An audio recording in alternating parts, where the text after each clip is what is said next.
ॐ ॐ अवते हेडो वरुण नमोभि अवयज्ञेभ्यः हविर्भ्यः शयन अस्मभ्यम असुर प्रचेता राजन इनांसी कृतानि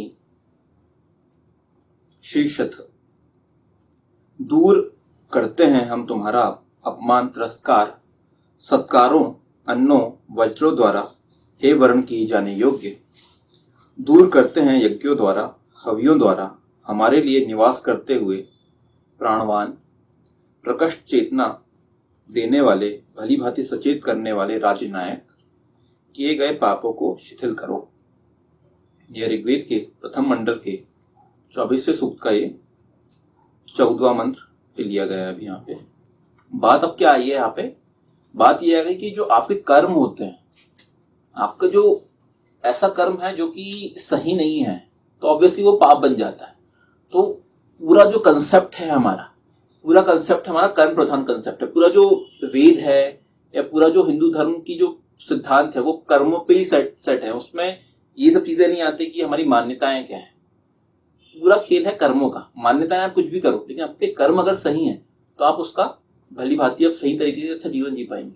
सिमिलरली आपकी मान्यताएं बहुत अच्छी है लेकिन कर्म आपके खराब है तो आपका जीवन खराब होगा। तो यहाँ पे ये बात की गई है कि जो भी आपके पाप कर्म है, पाप कर्मों को शिथिल करने की बात की गई है। अब ये क्या हुआ, ये क्या होता है?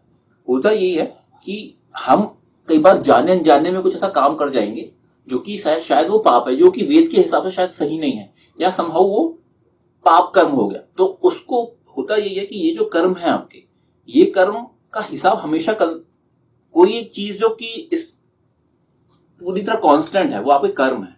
क्योंकि कर्म ऐसी चीज है, एक बार जो हो गई सो हो गए। वो आपके क्या होंगे, वो आपका एक्चुअल में कलेक्शन है। जो हम कर्माशय की बात करते हैं वो यही है कि आपके कर्मों का ही हिसाब हो रहा है हर जगह, और किसी चीज का कोई हिसाब नहीं है, सिर्फ और सिर्फ कर्मों का हिसाब है। तो आपने जो कर्म कर दिए ना, तो उसका तो हिसाब फिर होके रहेगा। यहाँ पे ये बात की जा रही है। तो पॉइंट ये है कि उनको कैसे शिथिल करें। शिथिल करें मतलब कि आपसे कोई गलती हो गई तो उसको कैसे सही करें, उसके बारे में बात कर रहे हैं। उन पापों को शिथिल करने के लिए एक सुनियोजित व्यवस्थित मार्ग निकालना होगा। भगवान विष्णु ने कहा है, ना भुक्तम शीयते कर्म कल्प कोटि शतेरपि। सैकड़ों करोड़ों कल्प व्यतीत हो जाने पर भी कोई भी कर्म उसका प्रतिफल भोगे बिना क्षीण नहीं होता। ये गरुड़ पुराण में 1:46 में भगवान विष्णु ने कहा है। आपने जो भी कर्म कर दिए तो वो तो हो गए भैया, वो तो कर्म हो गया। अब उस कर्म का प्रतिफल भोगे बिना वो क्षीण नहीं हो सकता। तो कर्म हो गया, उसका तो आपको प्रतिफल भुगतना ही पड़ेगा।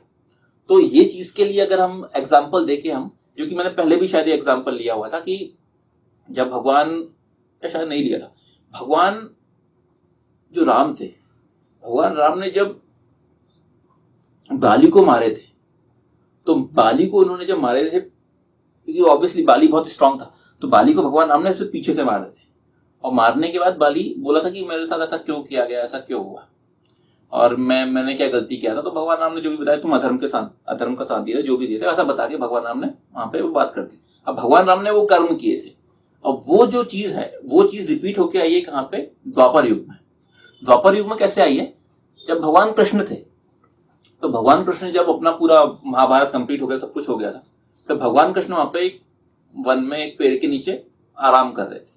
और वहां पे वो कोई तो आदिवासी कुछ तो था, उसका जो तीर था वो तीर जाके सीधे भगवान जो कृष्ण के जो पैर में तलुए में लगा था, और वहीं से भगवान कृष्ण ने, मतलब वहां से वो स्वर्ग प्रस्थान हो गया था उनका, वो चले गए थे, मतलब उन्होंने द्वापर युग छोड़ दिया था, फिर कलयुग आ गया था। तो पॉइंट ये है, तो वहां पे जब वो उस आदिवासी ने वो तीर चलाया, वो आया, वो उसने बात किया कि मैंने कितना बड़ा मुझसे पाप हो गया, मैंने क्या कर दिया कि मैंने भगवान कृष्ण को मार दिया तीर, और भगवान कृष्ण वहां से धीरे धीरे भगवान कृष्ण का जीवन खत्म हो रहा था। तो भगवान कृष्ण ने उसको समझाया, भगवान कृष्ण ने उसे बोले कि ये तुमने कोई पाप नहीं किया है, तुमसे कोई गलती नहीं है, एक्चुअल में ये वही चीज है जो कि मैंने त्रेता युग में किया था, अब वो मेरे साथ हुआ है। त्रेता युग में भगवान राम ने जो बाली को पीछे से जो तीर मारे थे और वो वहां पे बाली समाप्त हुए थे, सिमिलरली यहाँ पे हुआ था द्वापर युग में कि वो जो था उसने क्या किया था, वो तीर मारा था और भगवान कृष्ण का वहां पे जीवन का वो हुआ था। तो ये जो चीज है क्या है, ये चीज वही है। यहाँ पे भगवान जो विष्णु ने ये बात बोले हैं कि सैकड़ों करोड़ों कल्प व्यतीत हो जाने पर भी कोई भी कर्म उसका प्रतिफल भोगे बिना क्षीण नहीं होता। मतलब क्या? कल्प क्या होता है? कल्प ये होता है आपका जो एक पूरा का पूरा चतुर्युग जो होते हैं वो कंप्लीट मिला के एक कल्प कहते हैं उसको। सतयुग, त्रेता, द्वापर युग और कलयुग, ये जो चार मिला के हो गया तो एक कल्प बोलते हैं उसको।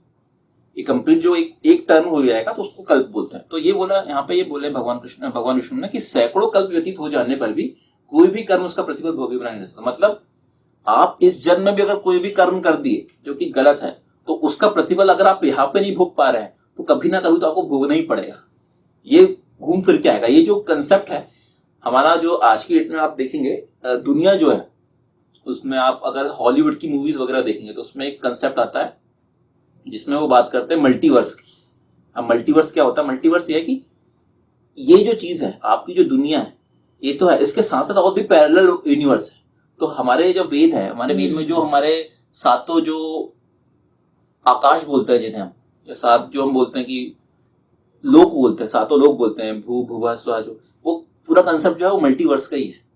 वो पूरा का पूरा खेल मल्टीवर्स है कि यहाँ पे, और जो अपने युग है, युग का भी वही कंसेप्ट है कि एक युग में आप आए उसके बाद फिर आप अगले जन्म, हम जो पुनर्जन्म की बात करते हैं, कर्मों की बात करते हैं, वो ये सब है कि आपने एक बार आपने अपना शरीर त्याग दिए, अगली बार आपकी जो आत्मा फिर किसी नए शरीर से आती है। बहुत सारे ऐसे एग्जाम्पल देखेंगे जहाँ पे कोई लोग बोलता है कि एक बच्चा था, वो पैदा हुआ, उसने बताया कि मैं पहले जन्म में ये था, वो पूरा बता देगा आपको कहानी। क्यों? क्योंकि वो सब चीजें एक पुनर्जन्म की। तो हमारे यहाँ जो मान्यता है, मान्यता का कंसेप्ट यही है कि कोई भी कितने भी कल्प बीत जाए, कुछ हो जाए, आपने जो कर्म है उनका आपको प्रतिफल हमेशा भुगतना ही पड़े, वो अच्छे हैं या बुरे हो।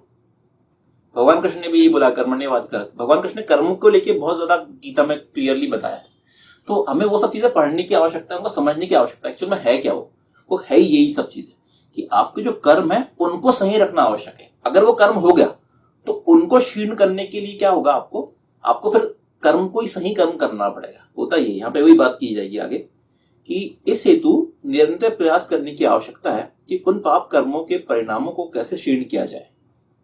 इस विषय में पातंजल योग दर्शन में प्राणायाम प्रकरण में कहा गया है, ततः क्षीयते प्रकाश वर्णम, उस प्राणायाम के प्रकाश पर पड़ा आवरण क्षीण होता है। योग दर्शन 2:54।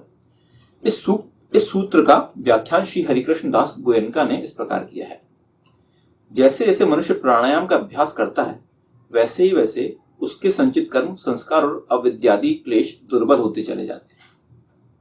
ये कर्म, संस्कार और अविद्यादि क्लेश ही ज्ञान का आवरण पर्दा है। इस पर्दे के कारण ही मनुष्य का ज्ञान ढका रहता है, अतः यह मोहित हुआ रहता है। जब यह पर्दा दुर्बल होते होते सर्वथा क्षीण हो जाता है तब साधक का ज्ञान सूर्य की भांति प्रकाशित हो जाता है। श्रीमद् भगवत गीता 5:16। तो क्या है? बात क्या की गई है? बात ही कही गई है कि आपने जो कर्म कर दिए है ना, अब उस कर्म को क्षीण करने का काम कैसे करेंगे? उसके लिए सबसे इंपॉर्टेंट होता है आपकी जो अविद्या है उसको आप पहले खत्म करें। होता क्या है, हम जो भी कर्म करते हैं, हम कर्म संभव तब कर लेते हैं जबकि हमें उस चीज का प्रॉपर ज्ञान नहीं होता। हमारा नॉलेज, शायद हम कुछ चीज मिस कर जाते हैं, हमें पता नहीं कि इस कर्म के बाद का इसकी क्या गलत है कि सही, हमें वो पता नहीं होता। होता यही है कि आपको क्या करना है, आपको अपने ज्ञान को सही तरीके से बनाना है। योग दर्शन में जो बात की गई है वो यही बोला गया है कि भाई योग दर्शन के द्वारा, प्राणायाम के द्वारा आप क्या करो, उसको आवरण को क्षीण करो। मतलब क्या? प्राणायाम क्या, ये सब क्या मतलब? कहने का मतलब ये कि आप अपने ज्ञान को का तेज को बढ़ाओ ताकि आपको पता चले कि क्या गलत है और क्या सही है। अगर आपको पता चल के क्या सही है तो आपने जो भी कर्म पहले किए थे उसको वापस से सही करने की कोशिश करो। आपको हमेशा, देखिए लाइफ में क्या है, आपको हमेशा मौके मिलेंगे। आपने जो गलती करे, हम अपनी बॉलीवुड की मूवी भी देख सकते हैं, बहुत सारी हमारी मूवी में बहुत क्लियर डायलॉग रहता है पुरानी फिल्मों में, ये कि पहले मैंने बहुत बड़ी गलती किया, आप मुझे अब मौका दो मैं उसको सही कर सकूं। क्या ये क्यों, ये सब क्या है डायलॉग? ये डायलॉग वही है कि आपको लाइफ में ऐसे बहुत ज्यादा मौके मिलेंगे जब आपने शायद पहले कोई काम गलत कर दिया हो, उसको सही करने का मौका मिलता है। तो अब होता क्या है, अगर आप उस काम को सही तब करेंगे जब आपको उसमें होता है, वो जो विलेन होगा या जो भी कैरेक्टर होगा उसको तब तक शायद आत्मबोध हो जाता है, सही का मालूम चल जाता है कि यार गलत मैंने कर दिया था, मुझे सही करना पड़ेगा। तो कंसेप्ट वही है कि आपको पता चलना चाहिए कि भाई मैंने क्या गलती कर दिया, और उसके बाद आपके ज्ञान को आप आगे बढ़ाइए, और आगे बढ़ाने के बाद जो भी आपने काम गलत कर दिए उसको सही करने के लिए आप वापस से एक अच्छा काम करें, उसको सही करें, सही काम करें। तो सही काम करके क्या करेंगे आप, अपने वो कर्माशय में वो चीज को आप क्षीण करते चले जाएंगे। मैंने एक गलती किया, सिंपल मैथ्स है, सिंपल गणित है, मैंने कोई काम किया 10 है, वो 10 का मैंने कर दिया क्या, गड़बड़ काम कर दिया, 10 मेरा नेगेटिव हो गया मान लो। अब मुझे क्या करना है, उस नेगेटिव को हटाने के लिए अपने कुछ कुछ पॉजिटिव चीजें जोड़नी पड़ेंगी। तो आपके जो अच्छे कर्म है वो आपके पॉजिटिव ही हैं, तो वो पॉजिटिव्स के द्वारा आप उस नेगेटिव को कम करते चलेंगे, और कम करने के बाद क्या होगा, आपका कर्माशय ऑटोमेटिकली वापस सही होने लगेगा। तो यही है, ऐसे करके आप अपने कर्मों को क्षीण कर सकते हैं, मतलब जो भी पाप कर्म है उनको क्षीण कर सकते हैं। और अगर आप पॉजिटिव में ऑलरेडी हैं तो अच्छी बात है, फिर तो आप हमेशा पॉजिटिव करते चले। लेकिन होता यह है कि अगर हम पॉजिटिव नेगेटिव सब करते रहते हैं तो ये जो मैथ्स है वो ये कर्मों में भी लगी हुई, सिंपल सी लागू। तो हमें समझना ये होगा, कुछ भी हम गलत कर रहे हैं तो उसको सही तरीके से वापस से उसको फिर से उस गलती को सही करें और अच्छे कर्मों को करने की कोशिश करें, ताकि बाद में भी उन चीजों का, कर्मों का हमें हिसाब फिर ऑटोमेटिकली क्षीण हो जाएगा। फिर आपको होगा कि आपने अगर एक गलत काम किया, 10 सही काम करते, तो हो सकता है कि वो जो एक गलत काम का आपको शायद उसका फिर गलती का आपको शायद परिणाम ना मिले, क्योंकि आपने उसको क्षीण कर दिया। तो कर्म का कंसेप्ट जो है वो भगवान विष्णु ने भी बताया हुआ है, और पूरा का पूरा हम समझेंगे इसको। भगवान विष्णु ने तो ये बात गरुड़ पुराण में लिखी है। सिमिलरली श्रीमद भगवत गीता में भी भगवान कृष्ण ने कर्म के बारे में इस टाइप से बात की गई है। तो उससे समझिए कि जब अवतार भगवान विष्णु का है, भगवान कृष्ण का, सब लोगों ने कर्म की बात करी, मतलब कितना इंपॉर्टेंट है कर्म। तो उसको समझने की आवश्यकता है हमें, उसको सही करने की आवश्यकता है। ये दोनों परस्पर विपरीत ना होकर परस्पर एक दूसरे के पूरक है। भगवान विष्णु ने गरुड़ पुराण में अपने अनुज तार्क्ष को एक सामान्य वैज्ञानिक नियम बतलाया है जो सृष्टि में प्रचलित है, किंतु इस नियम के घातक प्रभाव से बच सकने का उपाय यहाँ वेद में स्वयं ईशान ने बतलाया है। और भगवान महर्षि पतंजलि ने योग सूत्र में इस बात की जानकारी दी है। यह कार्य सृष्टि में के कौन से दूसरे नियम द्वारा संपन्न हो सकता है। तो ये जो बात कही गई, जो भगवान विष्णु ने गरुड़ पुराण में बताया, ये एक्चुअल में वो वाला जो प्रकरण है वो ये है कि भगवान विष्णु के जो अनुज थे तार्क्ष, तो तार्क्ष को उन्होंने ये बात बताई थी कि आपने जो भी कर्म कर दी तो भैया वो वापस नहीं होगा, उसका भुगतान करना ही पड़ेगा आपको। तो वो जब सब चीजें हैं, ये सब चीजें आई कहां से, हम जो हर बार ये बात करते हैं, सब चीजें आई कहां से, हर चीज वेद से ही है। तो ये जो वेद मंत्र है, ये वेद मंत्र उसी बात की बात कर रहा है कि आप अपने किए गए जो पाप कर्म है उसको कैसे क्षीण करें। तो ये पूरा का पूरा जो मंत्र है, इसमें दो बातें बताई गई हैं। पहली चीज हो गई थी कि आपका जो राजनायक का अपमान या उसका तिरस्कार होने नहीं देने के लिए क्या करना पड़ेगा, तो वो है। और जो दूसरा फुटनोट था उसमें ये बात की गई है कि आप अगर इन केस आपसे कोई गलत काम हो गए तो उन गलत कामों को आप कैसे उसको क्षीण कर सकते हैं, कैसे अच्छे कामों के द्वारा उस जो पुराना हुआ किया गया काम है उसको कैसे आप कम कर सकते हैं, ताकि आपका जीवन, उस कर्म का आपको प्रतिफल गलत ना मिले। आपको अल्टीमेटली कर्मों का प्रतिफल तो हमेशा देना है, तो अच्छे कर्मों का प्रतिफल अच्छा मिलेगा ऑब्वियसली, और गलत कर्मों के प्रतिफल को आपको कैसे कम करना है, इस बारे में ये पूरा मंत्र डील करता है।